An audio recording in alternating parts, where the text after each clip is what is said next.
عبد الصمد الزلزولي استلم ديال الكرة 1-على-1. عبد الصمد الزلزولي فيها مراوغة وفيها عرضية بعد ذلك، ولكن طالت مباشرة الوحيد زكريا يلعبها بعد ذلك الصباري العرضية بحثا عن اللاعب بلال الخنوس، تصل مباشرة للزلزولي. الزلزولي من الزلزولي ايمن يقترب منه امير ريتشاردسون، امير لاعب نادي لو هافر الفرنسي. العمراوي يقترب منه امير ريتشاردسون، يبحث عن الزلزولي. الزلزولي الكنترول بعد ذلك هنا حصر الكرة لم يكن عدة الاسماء خاصة في الجولة الثانية، وبالتالي تعرف قيمة النخبة المغربية وأهم نقاط قوة النخبة المغربية. الجهة اليسرى مع الزلزولي الآن، الزلزولي حول المرور، الزلزولي يتحصل على ركنية أو الخنوس. صباري استلم هذه الكرة، عندك بلال الخنوس. الزلزولي ممتاز، هذه الزلزولي العرضية، الجول مبكر للمنتخب المغربي. نعم، أسامة العزوزي يفتتح باب التسجيل للمنتخب المغربي بعد مجهود رائع لبلال الخنوس وعبد الصمد. الزلزولي من الجهة اليسرى، الزلزولي ومن رفع الكرة هو من هيأ للعزوزي، يتمكن بعد ذلك من التسجيل 1-0 في توقيت ممتاز بالنسبة للمنتخب المغربي. برافو العزوزي، أول مرة أساسي رسمي في تشكيلة عصام الشرعي. شوف المجهود الرائع لعبد الصمد. الزلزولي هيئ الكرة بهذا الشكل، يرفع رائعة يرفع بشكل رائع. مغربي بعد تسجيلهم ديال الهدف، استخلاص هذه الكرة. الزلزولي صانع الهدف، الزلزولي صانع الهدف في الموسم القادم مع نادي برشلونة. بعد ذلك ردت في الخطية الهجومي، الكرة تمشي للأمام، استلام عن طريق اللاعب الصباري، يتقدم هنا محاولة المرور، اللمسة جميلة.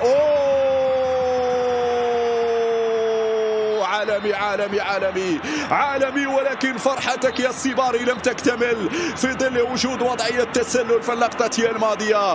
كمية جميلة هذه اللمسات، كمية رائعة هذه الفنيات، كمية جميلة ديال الجملة التكتيكية الثنائية لعبت بسرعة، لكن في نهاية المطاف ليس هناك تسلل. يتدخل ليتأكد من اللقطة الحكم في هذه اللحظات. نعم الحكم يقر بمشروعية الهدف. الآن شوف السرعة في التحول إلى جمال الخنوس يبحث عن الزلزولي، حاول اللحاق بالكرة. بالفعل الزلزولي ينجح في ذلك، الكرة لا زالت ميدان. أنا الزلزولي مضايق، الزلزولي بمهارة يحاول المرور 1-على-1.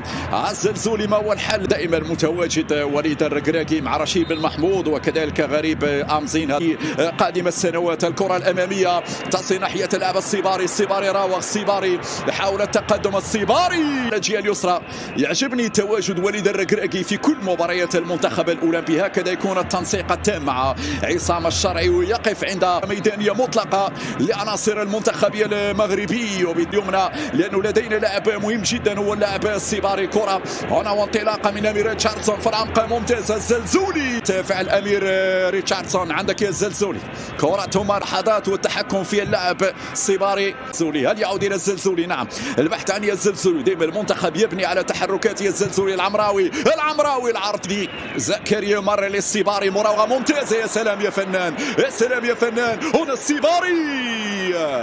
الصباري بمنح الكرة ليانيس، كرة في منتصف الميدان. رائع الصباري. لو تسألني عن أفضل لاعب حتى الآن في المباراة فهو بكل تأكيد اللاعب مستقبلا. كرة في وسط الميدان، خاصة وأنه عندنا نقص في الجهة اليسرى. الكرة بينية ممتازة. الصباري العرضية وجول.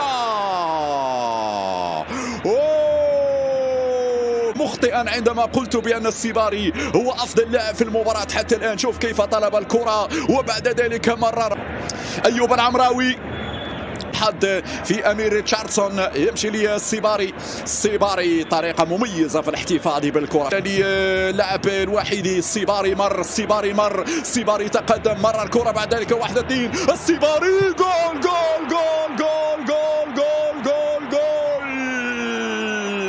بلاي ستيشن ستيشن يا ناس، بلاي ستيشن يا ناس، تيكي تاكا. هكذا التحرك من السيباري. مايسترو يا السيباري، مايسترو يا السيباري يوزع الهدايا والبكراوي في الموعد. هكذا لعبت، من هنا البداية ومن هنا أصل الحكاية، ومن هنا انطلق السيباري ومرر الكرة لبكراوي. هكذا السيباري، شوف الانطلاقة وشوف الرفعة، شوف ارفع عينه، لعب الواحد اثنين، رجع لبكراوي وخوض عندك في الشباك يا دونالد.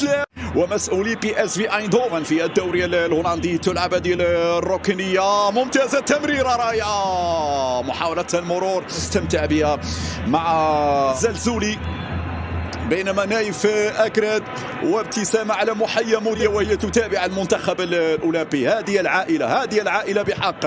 هنا الكرة مرفوعة على القائم الثاني، إنما أقول معظم لاعبي المنتخب الوطني الأول حريصون كذلك على مشاهدة المنتخب. هذا مؤثر إيجابيا على المنتخبات الوطنية سواء لا شيء. كرة أمامية، الزلزولي يحصل بشكل ممتاز، زلزولي يمر الزلزولي في عرضية لكن أقرب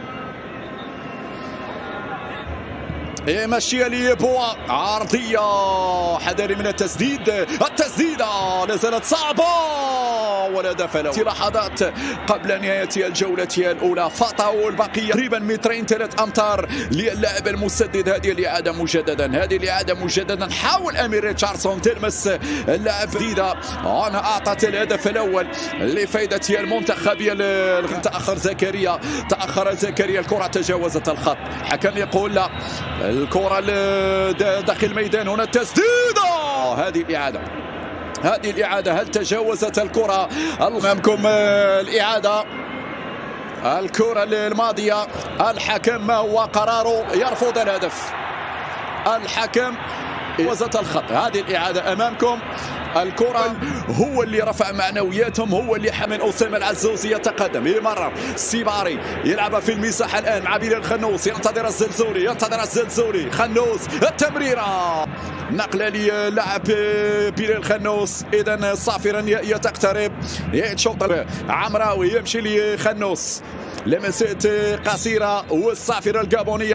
ألقاكم إن شاء الله مع بداية الشوط الثاني. تعطى له الفرصة، كرة في المنتصف لعناصر المنتخب المغربي. الزلزولي لقب الأول جابون، لقب الثاني نيجيريا، انطلاقة مغربية، السيباري يتقدم، السيباري يمر، ممكن الرابع، والرابع جول. الزلزولي تابعها، الزلزولي أكملها بعد الأولى من السيباري. الزلزولي في الوضعية المناسبة. نعم، جاءت اللحظة التي يظهر فيها الزلزولي، جاءت الدقيقة التي يسجل فيها الزلزولي.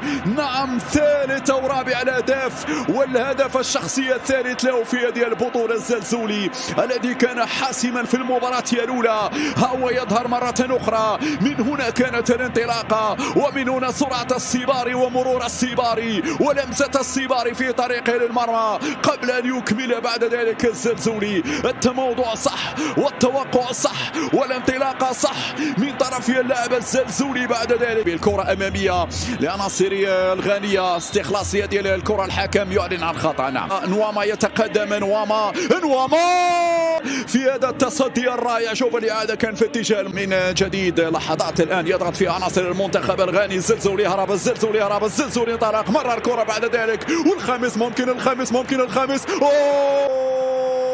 الخامس، نعم، يانيس بكراوي وجه لوجه مع الحارس دونالد. لك مرة أخرى، من هنا البداية، ومن هنا أصل الرواية، ومن هنا كانت الهربة والانطلاقة للزلزولي. عبر الزلزولي، بكراوي، يانيس. شوف هنا التمريرة، الزلزولي خلى يانيس وجه المغربية. طبعا جماهير مدينة والمشجعين لمنتخب المغرب بعد غياب طويل يتوج باللقب. رائعة جدا، وهذا ليس بغريب. المغربي عليه أن يسير بدنيا بقية الدقائق بشكل جيد يسمح له بأن يكون حاضر وجاهز بدنيا. الله أمام منتخب الكونغو الذي التبادل ورائع الخروج تحت هذا الضغط بكامل التركيز. مستوى التقارب، هذا التقارب بين اللاعبين وهذا التفاهم الذي يظهر جليا. تلعب مادي، عصرت الى السيباري، السيباري لمن من التأهل الى دوري النصف. منتخب الشباب لما نظم المغرب كأس افريقيا لمشاهدينا الكرام مع رشيد الطاوسي 30 نقاط واطمأن على التأهل الى الدور النصف النهائي، فلا بأس بإعطاء الفرصة لبعض اللاني. وكذلك اللاعب زكي السيباري كذلك يستحق جائزة أفضل لاعب في هذه المباراة. بين السيباري والزلزولي سنتعرف من هو أفضل لاعب، ولو أن شخصيا أنا طالما الزلزولي خد جائزة أفضل لاعب في المباراة الأولى، فأعتقد هذه المباراة السيباري يستحقها. السيباري يستحق جائزة أفضل لاعب.